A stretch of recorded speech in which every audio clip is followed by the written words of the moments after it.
Fellas, dads, have you ever thought to yourself, I wish there was a manual when I became a dad? If that's you, or even if you're a woman and you're thinking, what do men think when they become fathers? This episode is for you. So let's jump right in. Welcome to the Unstuck Podcast. My name is Drew Cost, and today we're getting you unstuck mainly for men who are newer dads or maybe been dads for a while. We're getting you unstuck with what do you do now that you're a dad? So I'll share some insights from me, my dad, me being a dad, and who I want to be as a dad. So with no shade thrown, I want to definitely preface that me and my dad are in a way better space. Forgave him. We are in a way better space than we were years ago when I completely hated him. There's a time where I felt that my dad could have done more, should have done more, and that didn't happen. For years, that made me hate him.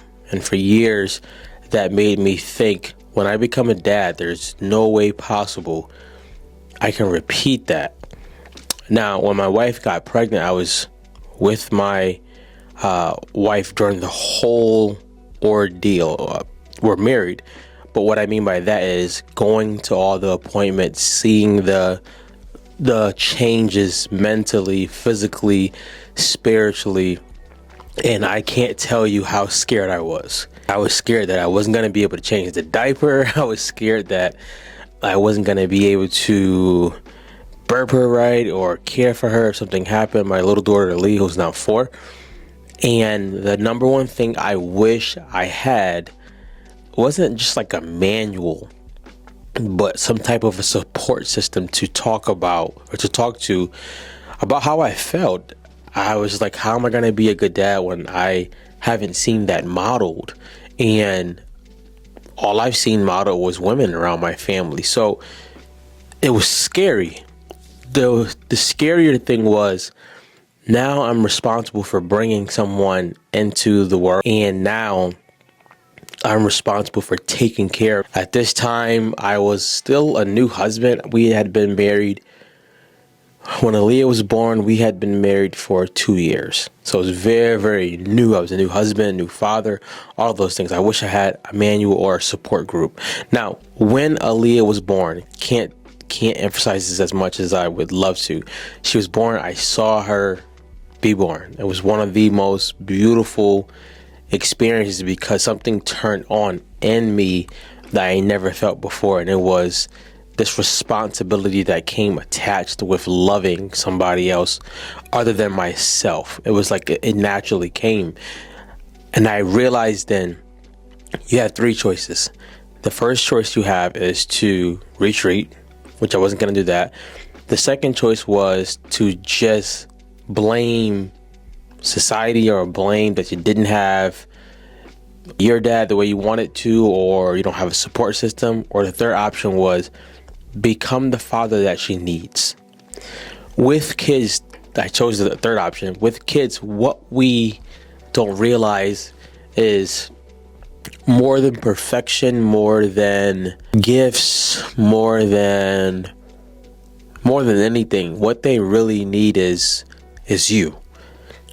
And what I mean, they need your presence, but they need you, and they need a healed version of you. This is something that we usually don't talk about when it comes to men because it's a hard subject. And usually when people are talking about the subject, they're just pointing fingers instead of letting men come into a place of understanding why your kid needs the healed version of you. You deserve the healed version of you. Your kid definitely needs the healed version of you. And what I mean by that, when Aaliyah came, I realized a lot of my habits, a lot of my mental hangups, a lot of my barriers, I was going to have to do something about them because she wasn't an adult. She didn't ask to come into the world. And now I was responsible for taking care of her. Not only just by providing for her, but taking care of her well-being.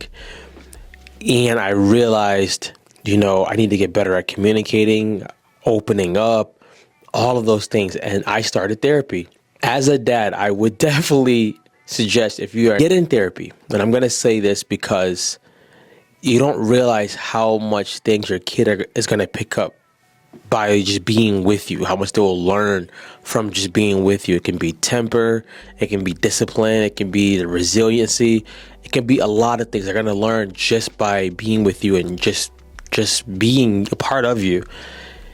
I didn't want her to have certain habits I had. I didn't want her to have certain hangups. I didn't want her to be seeing her dad shut down all the time and couldn't talk or run away from problems. So I went to therapy. The scary part about that was I knew that it was going to be a lot of work and I had to change a lot. What I didn't know was your kids are never asking for you to be perfect. They want you to be there for them. They don't really care if you're super rich. They just want to know, will you play with me? Will you help me? Will you be here? Can I hug you? Can I lean on you? And we usually don't think about that. We usually think about, I got to work to provide them what I never had.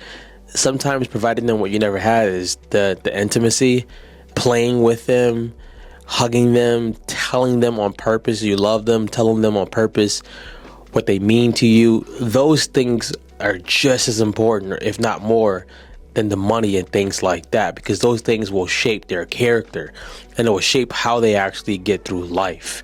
So if I was to advise a new dad, number one, remember, you're still growing as you have this kid. Like, you're not stopping life, so you're still growing and you deserve to be healed.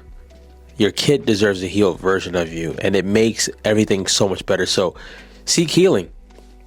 Seek healing. That's journaling, if that's praying, if that's therapy, if it's all three and more, seek healing, because who you become as your child watches you grow is what they'll probably start aiming at also.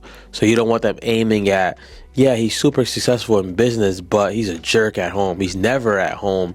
He's always doing the worst at home. You don't want that. You want them to see an example of a good man, a man striving to be better, a man spending time with me.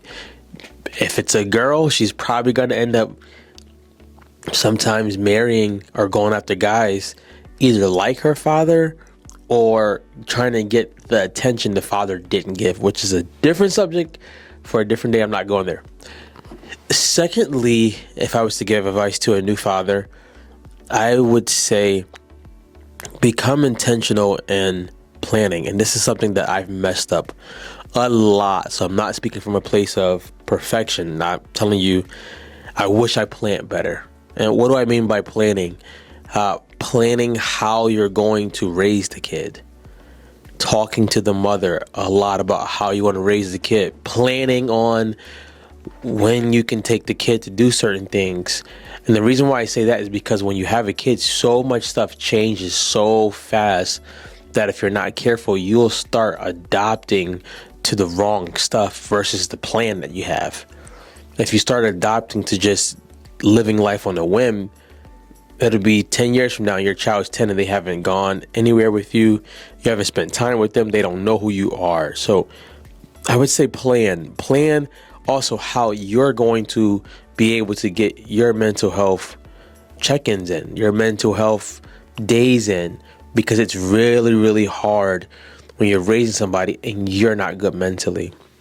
So I would say heal, plan, and then the last one is enjoy the journey. They're not going to do everything you tell them to do. They're not going to be perfect. They're not going to get it all right. Enjoy the journey. Something that I had to learn with my daughter was she's a daredevil, man. So certain times I would have to just like pray hard before we went outside and just pray. And she would just do the most fearless things. And she fell off her skateboard one day and she scraped up her nose. And I was so nervous, and I realized those things might happen. Find a way to enjoy this journey. You don't get them at the age they're at now. You don't get them at that age again. They're going to grow and then they're going to leave. Find a way to enjoy the journey. And I would challenge you to write that down. What are some ways I can enjoy the journey of being a dad? If I didn't have a dad, I want to enjoy the journey of what it feels like to give that that blessing to somebody else. If I did have a dad and he was a good dad, I want to duplicate that. If I had a dad and he wasn't a good dad, I want to be the best dad I can possibly be. So if I was giving advice to a new dad, that's what it would be. And I hope you got stuck in some of this information today. Go be great, guys.